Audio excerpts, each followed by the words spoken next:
Donc le système respiratoire, petit récapitulatif avant de passer au système nerveux, petit récapitulatif du système respiratoire et fin du système respiratoire avec la toux.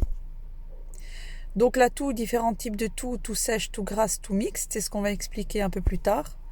Juste avant, petit récapitulatif sur l'asthme et la PBCO. Donc, je vous rappelle que l'asthme est une maladie qui est inflammatoire. Elle est caractérisée par un rétrécissement des voies respiratoires et la production d'un mucus. L'asthme est directement relié à un phénomène d'allergie. Donc, il y a un terrain allergique chez les asthmatiques. Dans la PBCO, vous n'avez pas de terrain allergique. C'est une maladie qui est plutôt évolutive.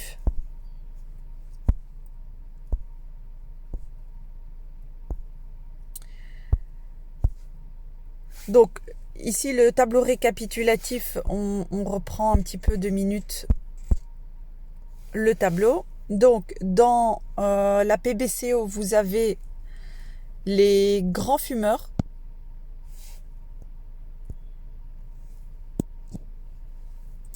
Dans l'asthme, la fumée est vraiment mal tolérée, ce qui est normal, vu que c'est un déclenchant aussi.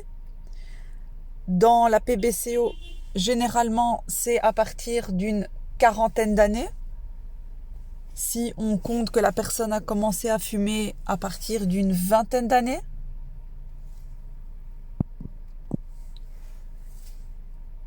Dans l'asthme, les symptômes généralement vont commencer assez tôt dans l'adolescence, dans l'enfance. La PBCO, on ne s'en rend pas compte, on n'a pas une PBCO du jour au lendemain. L'asthme, c'est pas une maladie où on a les symptômes tout le temps, mais ça intervient par phase, par crise d'asthme. La PBCO n'est pas reliée à l'allergie. Par contre, l'asthme, bien. Les différents types de toux. Donc, la différence entre les types de toux dans la PBCO, pardon, la toux est généralement matinale et c'est une toux expectorative. Donc, ce sont avec des glaires. Par contre, la toux de l'asthmatique, c'est plutôt une toux qui est plutôt nocturne et qui est plutôt sèche. Donc ça, c'est déjà le premier élément de réponse, c'est les différents types de toux. Donc dans une toux sèche, plutôt nocturne, c'est l'asthme, et une toux plutôt matinale avec des glaires, c'est plutôt une toux dite d'un grand fumeur, PBCO. Donc les médicaments, les bronchodilatateurs, les anti-inflammatoires et les fluidifiants. Donc on a déjà fait les bronchodilatateurs, les anti-inflammatoires. Nous reste encore les fluidifiants. Donc les fluidifiants, comme le dit le nom, c'est pour fluidifier. Donc quand vous avez des glaires, surtout dans la toux d'un grand fumeur, vous avez des glaires qui sont difficilement expectorables. Donc on a du mal à les recracher. Donc on va utiliser un sirop. Généralement c'est un sirop. Ça existe aussi sous forme de comprimé effervescent ou de sachet. Le plus important, c'est le fait que ces substances chimiques vont rendre la toux plus liquide. Vont rendre pas la toux, mais plutôt les glaires. Donc les glaires vont être plus facilement expectorables. Et ça, c'est très important. Les bronchodilatateurs, c'est fait. N'oubliez pas bêta-2 mimétique et anticholinergique. Bien précisé à courte durée d'action ou à longue durée d'action. Les anti-inflammatoires, les AIS, les corticostéroïdes.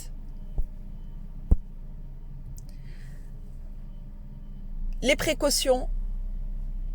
N'oubliez pas que quand c'est un anticholinergique, ça rend la bouche sèche, donc il faut avoir une bonne hygiène dentaire. Quand c'est des corticoïdes, ça a tendance à donner des mycoses. Et donc du coup, il faut bien se rincer la bouche et recracher surtout. Les leucotriènes, malheureusement à la qualif, je vous ai demandé ça. Pourtant, j'ai passé quand même un peu de temps à vous expliquer. Il y a 10% des élèves qui ont su m'expliquer que les leucotriènes, ce sont des messagers de l'inflammation. et que les antagonistes des leucotriènes, ça bloquait simplement les messagers de l'inflammation. Donc voilà, certains l'ont quand même bien expliqué, mais vraiment trop peu. Donc ça c'est quand même problématique. Hein. L'atout. Donc l'atout, qu'est-ce que c'est l'atout? Avant de commencer avec les médicaments, l'atout c'est un réflexe. Alors, c'est un réflexe naturel comme l'est la diarrhée, c'est-à-dire que c'est un réflexe pour permettre d'évacuer des corps étrangers. Par exemple, quand vous avez une allergie, vous toussez. Quand vous avalez de travers, vous toussez. C'est un réflexe pour désencombrer les voies respiratoires. Alors, la toux arrive aussi quand la personne a la gorge irritée. Donc, dans les cas de toux, on doit toujours rechercher la cause de la toux. C'est quand même important. Pourquoi on tousse? Alors, est-ce que c'est dû à un virus? Est-ce que c'est dû à une bactérie? Ou est-ce que c'est dû à un agent étranger? Donc, le médecin ou le pharmacien ou l'assistant va toujours poser quelques questions pour savoir l'origine de la toux. Donc, la toux, comme je vous ai dit, il y a plusieurs causes qui sont assez logiques. Hein. Donc, vous avez tout ce qui est rhume, grippe. Vous avez le tabac, évidemment, voire PBCO. Toutes les autres maladies, comme les bronchites. Attention, certains cancers ont comme symptôme la toux. Alors, qu'elle soit grasse, qu'elle soit sèche, elle n'est pas spécifique. Mais une toux qui va durer trop longtemps dans le temps, il y a deux possibilités. Soit c'est une allergie, soit ça peut être dans des rares cas un cancer. Ne pas s'alarmer juste avec une toux. Généralement dans les cancers, la toux va être accompagnée de douleurs thoraciques, d'infections, d'amaigrissement, de plein d'autres symptômes.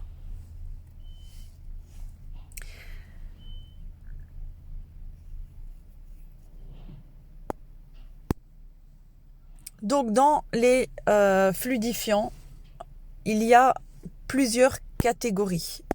Donc, dans les sirops plutôt. Ici, c'est une dia qui correspond à tous les sirops, la toux. Donc, le premier, antitussif. Qu'est-ce que ça veut dire antitussif? Antitussif, ça veut dire un sirop ou autre substance qui va couper la toux. Donc, c'est plutôt pour des toux sèches. C'est pour des toux sèches.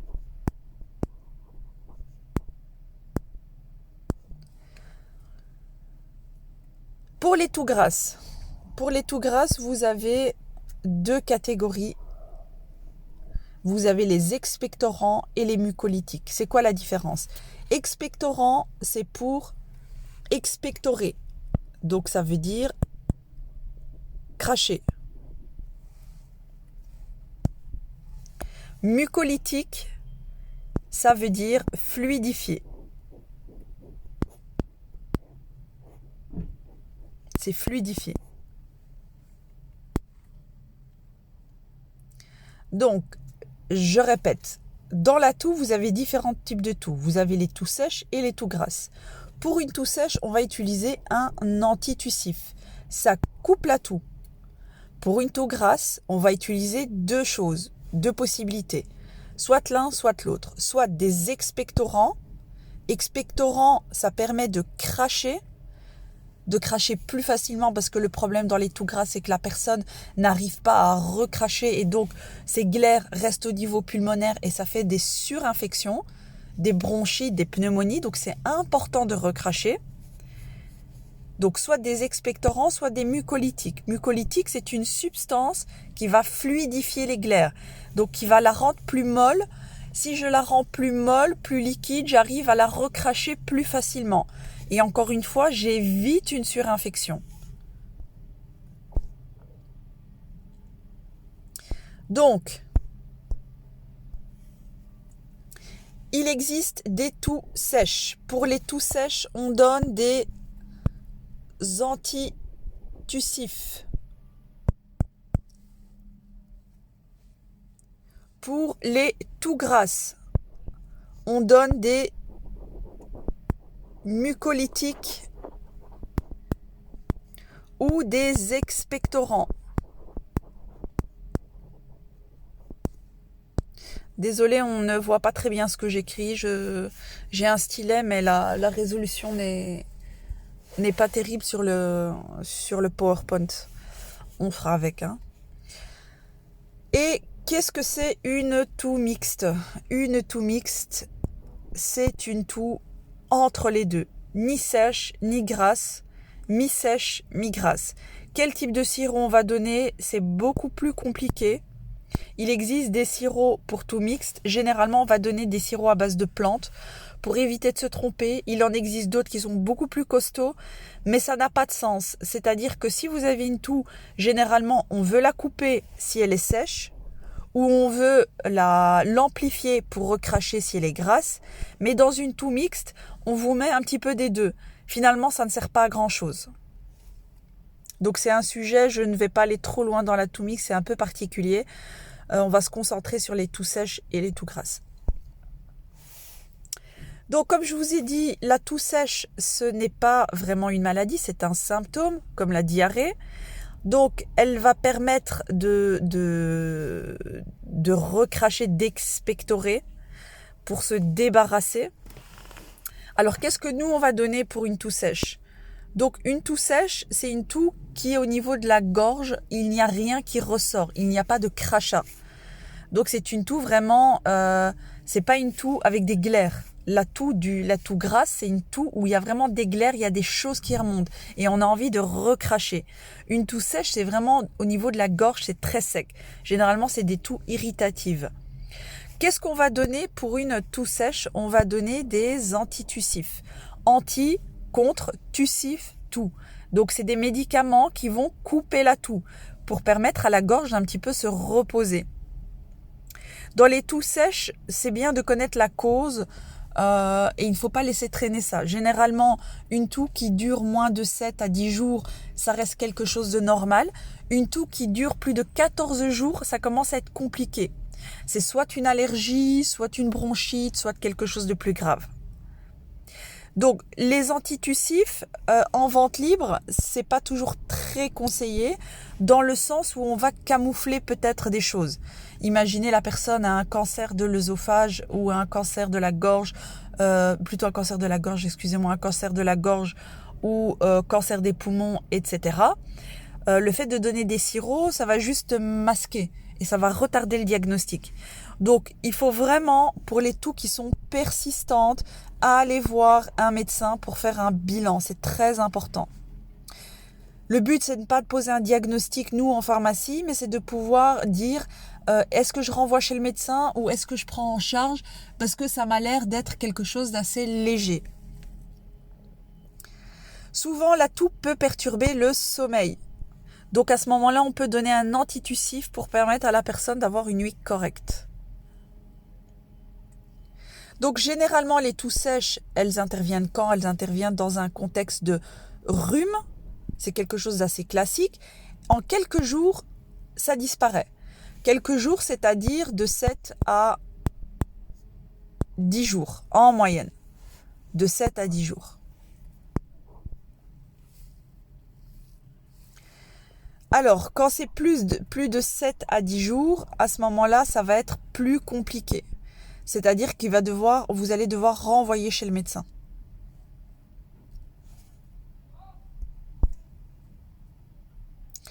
Donc c'est ce que je vous expliquais, une toux de plus de 2 semaines, voire 3 semaines, c'est ce qu'on appelle une toux chronique.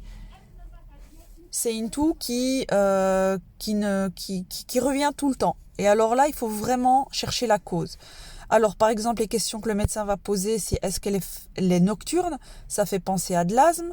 Est-ce qu'elle survient à l'effort? Ça fait penser à l'asthme. Est-ce que vous êtes fumeur? Ça fait penser à la PBCO. Est-ce que vous avez des allergies? Ça peut être tout simplement une toux allergique, ce qui est très courant. Est-ce qu'il y a une altération de l'état général? Perte de poids, fatigue, insomnie? Ça peut faire penser à quelque chose de plus grave, comme un cancer, par exemple.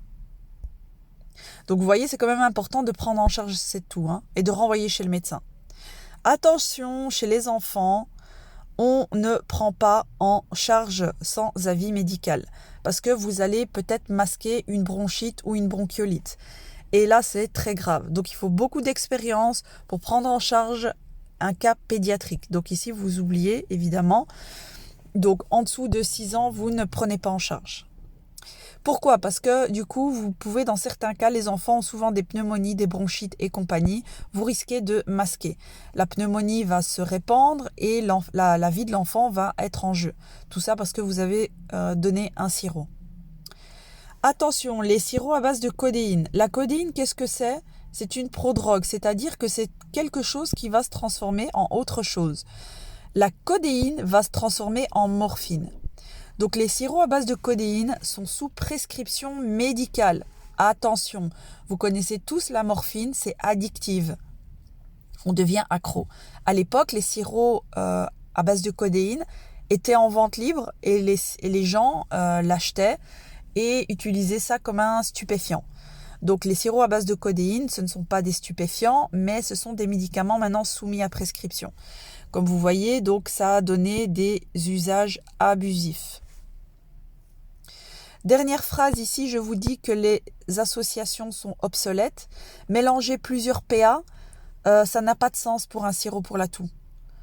Ça existe, des médicaments avec plusieurs PA, des sirops avec plusieurs PA, mais c'est pas du tout intéressant. Donc voilà les sirops pour toux sèche. Vous avez sirop à base de codéine, d'hydrocodéine, dextrométhorphan et noscapine. Alors, ici, si je reprends, donc, qu'est-ce qui est sous ordonnance? Ici, donc le R, c'est ordonnance. Hein. Donc, la codéine et la dihydrocodéine sont sous ordonnance. Ici, c'est en vente libre et la noscapine aussi. Donc, généralement, sous conseil, vous allez donner du dextrométhorphan. Noscapine, c'est bien aussi. Quelles sont les posologies? Donc, généralement, pour un sirop, c'est 3 fois par jour après un repas. La dose exacte sera donnée par le médecin, mais généralement, c'est 3 fois par jour, une cuillère à soupe. 3 fois par jour après le repas. Pourquoi? Pour que ça tapisse bien les voies respiratoires. Si vous allez manger juste après, vous enlevez cette couche protectrice que vous avez au niveau de la gorge. Hein. Donc c'est mieux de le prendre après le repas et en plus, vous digérez mieux quand vous prenez ça après un repas. Vous évitez les troubles gastro-intestinaux. Donc, tout ce qui est à base de codéine et de dihydrocodéine, donc qui vont se transformer un petit peu en morphine, sont sous prescription médicale. Évidemment, ils sont plus forts. Donc, le dextrométhorphan et la noscapine, c'est moyen. Les plus forts, c'est la codéine et la dihydrocodéine, mais il y a des effets indésirables. Donc, je regarde si j'ai fait les effets indésirables. Non, je vais les expliquer ici dans la dia. Donc, alors, pour ces deux-ci, dextrométhorphan et noscapine, vous mettez comme effet indésirable TGI. Pour la codéine et dihydrocodéine, donc, vous allez mettre, je ne vais pas l'écrire parce que je n'ai pas la dia sur la place sur la dia. Donc, vous allez écrire premièrement somnolence. Donc, les sirops à base de codéine et dihydrocodéine peuvent endormir. Donc, chez certaines personnes, c'est vraiment assez fort. Chez d'autres, beaucoup plus relatif. Mais donc, les sirops à base de codéine peuvent donner de la somnolence. Le fait d'avoir envie de dormir. Deuxièmement, constipation. Tout ce qui est à base de codéine et dihydrocodéine donne de la constipation. Vous notez bien, c'est très important. Et troisième point, accoutumance. Donc on devient addict. Pas au bout de 2 cuillères, je vous rassure, hein, mais au bout de 2-3 bouteilles de sirop, voilà, on commence à s'habituer. Comme je vous l'ai dit, il y a quelques années, c'était en vente libre et les gens venaient tous les jours chercher une bouteille de sirop à base de codéine. Donc je répète, somnolence, constipation, addiction. Pour le dextrométhorphan et la noscapine, juste troubles gastro-intestinaux.